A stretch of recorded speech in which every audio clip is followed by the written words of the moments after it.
क्या जो रंग हम देखते हैं वो वाकई रियलिटी होते हैं या फिर सिर्फ हमारे दिमाग की इंटरप्रिटेशन? हमारी आंखें रंग क्रिएट नहीं करती, वो सिर्फ रोशनी को रिसीव करती हैं। जब लाइट किसी चीज से टकराकर हमारी आंखों में जाती है तो वहां मौजूद कोन सेल्स उस रोशनी को रेड, ग्रीन और ब्लू सिग्नल्स में तोड़ देते हैं। लेकिन ट्विस्ट यहां आता है, हर इंसान के कोन सेल्स थोड़ी सी डिफरेंट सेंसिटिविटी रखते हैं। इसीलिए एक ही रंग किसी को थोड़ा डार्क लगता है और किसी को ज्यादा ब्राइट। सिर्फ आंखें ही नहीं, हमारा दिमाग भी रंग बदल देता है।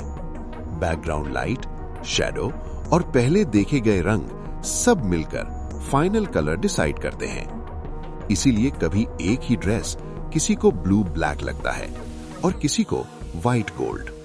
मतलब कलर कोई फिक्स्ड सच नहीं, ये दिमाग का बनाया हुआ एक स्मार्ट गेस होता है।